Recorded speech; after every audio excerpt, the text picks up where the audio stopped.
It's Cone, and the Toronto Raptors might be really good. They're playing some of the best basketball in the NBA. So I see we're finally here now. Oh man. Waking up this morning and seeing all the great positive content about the Raptors. We beat the Sixers and we won our 5th straight game. It's beautiful. 2nd place in the Eastern Conference. Who would have thought that we'd be here after all the speculation, after all the offseason commentary on this team? Seeing more and more of these videos pop up now that the Raptors are starting to, churn in wins. Low key, I'm just feeling a bit vindicated for some of the things I said during the summer, right? When people were questioning the fit and the contracts. How about your Raptors? Ooh, my Raptors. They are now won 8 of their last 9 games after starting the season 1-4. What has you fired up about this team? Everything. Brandon Ingram, he's playing out his mind right now. Scotty Barnes is a baby Giannis, the way he's able to affect the game all across the board. And they're getting production from everybody, and quickly is finally starting to play some good damn basketball. That's Jurassic Perk for you. So what? Is this an I told you so video from 2 for 1 after a month of regular season play? Like, we're in November. Why are you doing this early? And I think a lot of people with the contract talk, they think this team is a playing team at best. And I think there's a really good chance the Raptors can surprise a lot of people. Not just that, but they don't even have to be that much better than expected for this season to still be a success. In this video, I addressed a bunch of the concerns that people have with the Raptors contract situation. Obviously, the Ringer guilty as charged when it comes to being very down on the Raptors. And they look at the money. They're saying, oh, Scotty Barnes too expensive. Jakob Poeltl expensive. Oh, Brandon Ingram expensive. Quickly expensive. Yada, yada, yada. So on and so forth. In that video, I explained how, quite frankly, all those concerns are overblown. And quite frankly, that the Raptors could navigate this very easily with a couple moves that they could make down the line. I even talked about how a guy like Brandon Ingram, for example, you might think he's overpaid, but if Siakam hadn't been traded, he would have been given a bigger pile of the money pie that the Raptors have. But instead, you got a player in BI that's 3 years younger, that's on a much more sustainable contract than Siakam is at the moment in Indiana. Talked about how people are criticizing the trade because it didn't allow for the Raptors to tank. Quite frankly, it's actually wrong because the Raptors were actually able to lose more games thanks to not having BI even play throughout the season. And Bruce Brown and Kelly Olynyk off the team. Those are guys that actually contributed to wins last season. So they're off the team. You have less players giving you, winning basketball play. And look, I did address some of the concerns that people had, that myself included, I had about the roster fit. Obviously picking CMB, a guy that plays the same position as Scotty Barnes. The void at the shooting guard position that has to be filled by somebody, but we're not sure who. RJ Barrett might get traded at this point. We don't know when. Grady Dick, we're not sure if he's the guy. Jacoby Walter was listed as a 3 in this, graph here that I'm showing, but he's really a 2, and we've seen it this season. Ochai Agbaji hasn't looked like himself. He's been sidelined with a back issue. And so with all that and the Raptors having basically a lot to prove coming into the season, I was very confident that the Raptors were able to actually prove a lot of the doubters wrong when they came to this whole, oh, they're making too much money, yada, yada, yada, yada. And I sit here today feeling like a proud uncle, seeing their nephew go crazy, knowing that I was believing in him the whole time. I knew this could be a possibility. And now I have to sit here like the proud dad that I am and tell him, hey, son, it's not over yet. Son, there's still a lot of things you got to work on, because this stretch that they're on right now, winning 9 of their last 10 games, it might be fool's gold. And there's some things that I can easily outline as obviously the cakewalk schedule they've had recently, playing teams like the Hornets and the Pacers, the Brooklyn Nets, right? But you have some impressive wins along the way against the Cavs, the Hawks, even the Bucks. And I mean, the Grizzlies, they're not a good team, right? And of course, a lot of your losses came early in the season when you played the Western teams, which, by the way, I'm pretty sure the Raptors haven't played a Western team since they played the Grizzlies. 1-3 overall in the season against the Western Conference. And right now, the Raptors have only strung along wins against the Eastern Conference bottom feeders, and their schedule doesn't get any more difficult in the near future. They play the Wizards next in the Cup game that they're probably going to win. Brooklyn Nets, they're probably going to win that game. Cleveland, that's a team that they've been able to match against and actually beat Pacers, another team that's been bottoming out with no Halliburton. The Hornets again, but then this is the real test here that I'm not sure the Raptors are going to live up to. The Knicks come up on November 30th. They come up with the Blazers 2 days later, and then the Lakers coming up.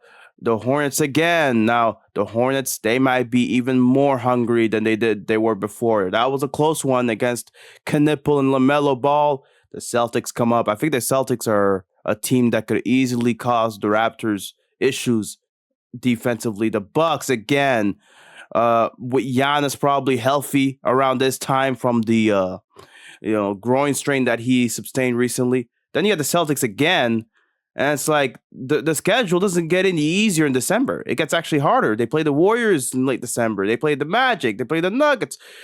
This is the real test. This stretch in December, if the Raptors are able to win as many games as they are right now, then I'll be like, yeah, this is a real legit team in the East.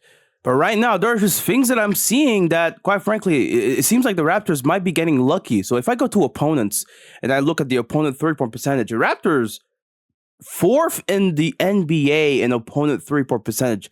Another team that's also number one that I want to know here, the Denver Nuggets, a team that has gotten very lucky when it comes to that end, bro. Look, the Toronto Raptors, if opponents shoot better from the 3-point line, how much of these games that ended up being wins could flip to losses? Shooting variance is a thing in the NBA, right? The Raptors, their defense is good. I'm not saying it's a bad defense, but there's holes. There's clear holes, especially at the POA, that can easily be taken advantage of. I mean, a few people noticed this with the Bulls earlier in the season when they started off hot and undefeated, right? Teams were shooting just 26% against them from 3. And when that stat began to normalize for the Bulls, they started losing more games. Now, for the Raptors, this definitely is more sustainable, 32% compared to 26%, right? It's more sustainable. It does indicate that there might be a sign of, the defense being good, but also you're also getting lucky because a lot of the opponents that you're playing against just aren't making their threes as much as they should be, right? Now, let's talk about the starting lineup, right? This lineup is very flawed, okay? And you even see it by the numbers. Barely a positive net rating with the starting lineup, right? Barely a positive on the floor. But the Raptors have a 5-point net rating on the season. So where's all this positive contribution really coming from for the Raptors in that case? And if I sort it by plus minus, right? Obviously, it's a flawed stat. You begin to see something very interesting. When a lot of the bench lineups get played, where Grady gets added or Mamukelashvili as the backup 5, right? You begin to see something interesting where the team actually plays much better. The team actually wins their minutes much more. And it's one of those things where the starting lineup, even though it's the most frequently used lineups, they just don't win you the minutes that they should be winning, right? It's too early to take in net rating and all this stuff. I know, I get it's too early. It hasn't been, nearly enough minutes sample-wise. But Mamukelashvili has already been a crazy positive on this team. Might be the best low-value free agent signing of the offseason by far in the league. I mean, I can easily compare it to where, each one of Jakob Poeltl, Mamukelashvili on and off the court, I mean, they're just a substantially better team when Jakob is off and Mamu's on the court, it seems like, right? And I know it's too early. A lot of this needs to be stabilized with more games, more minutes played.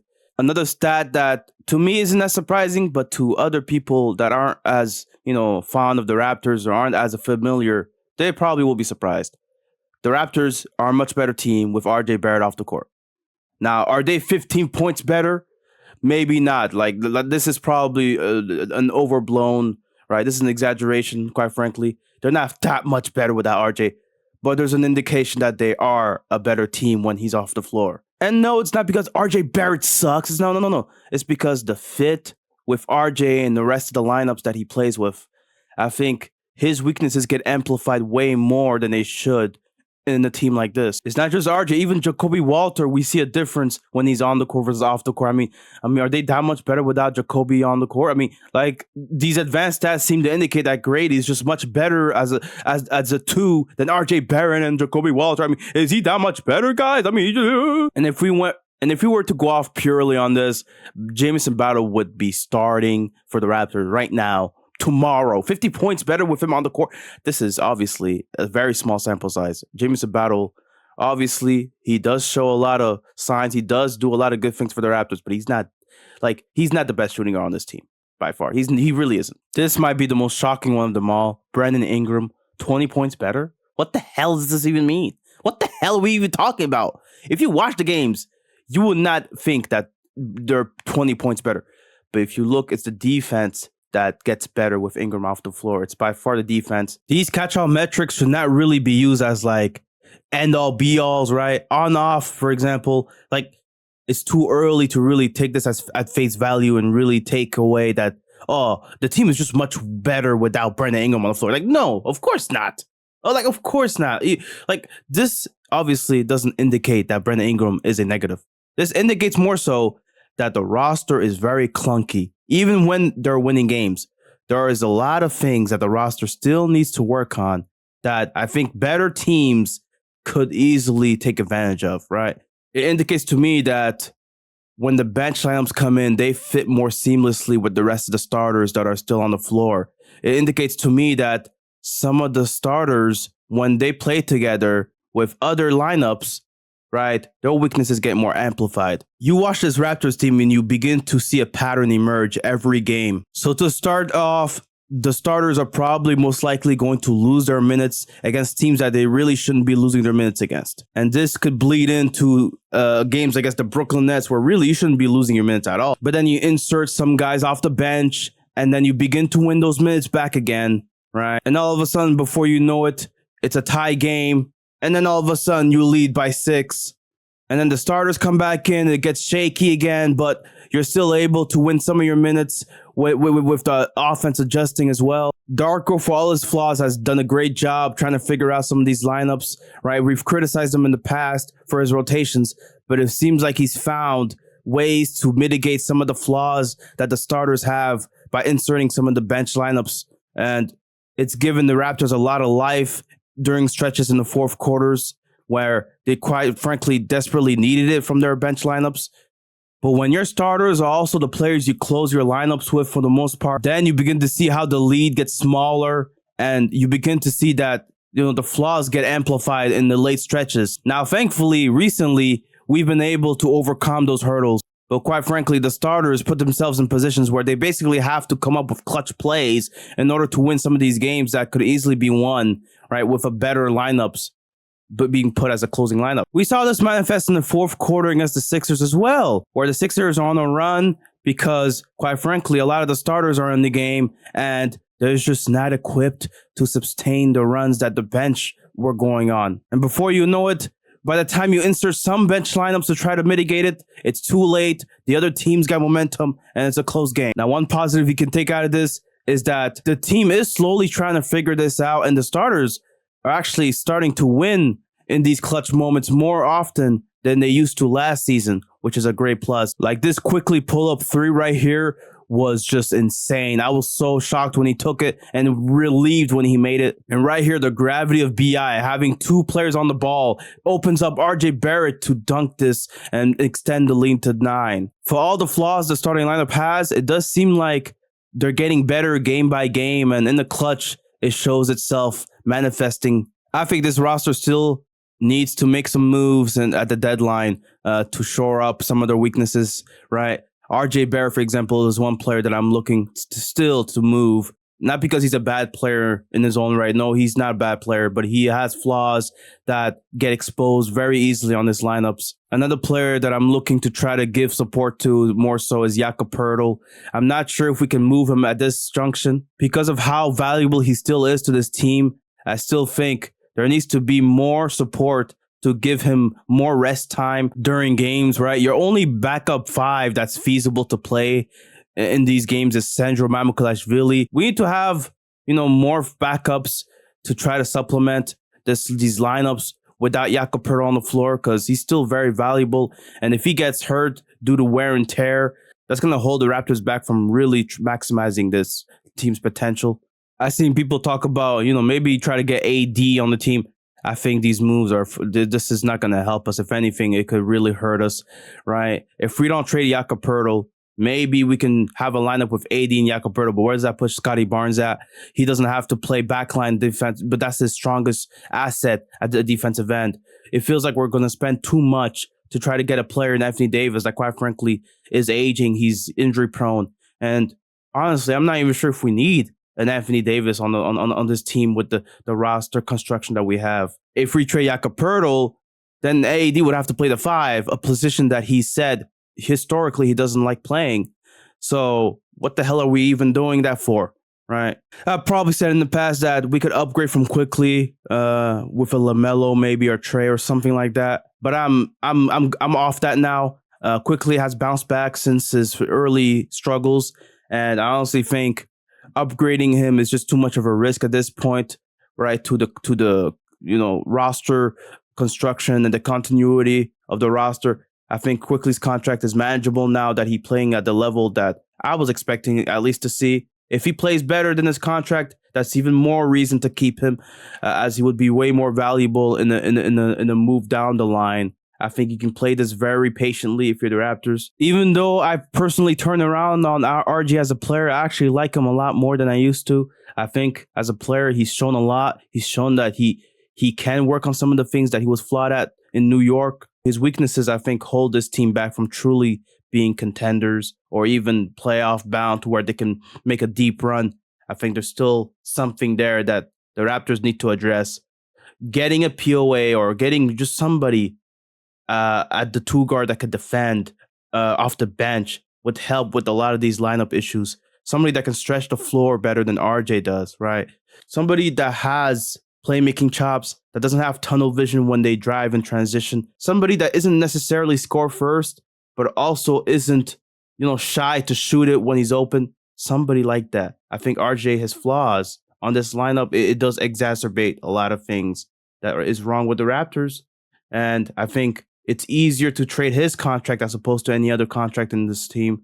So, if you can get a trade that can upgrade the 2 guard spot, that would be beautiful. That would help the team a lot. If you can get a backup 5 by trading RJ2, that would also be great.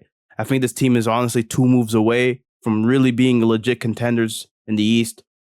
As of now, I think there's a lot of things that indicate that this team's run right now is fool's gold. But who knows? Maybe they exceed my expectations even more, which I would love to see. All right, bro. I'm going to see y'all later. Peace out.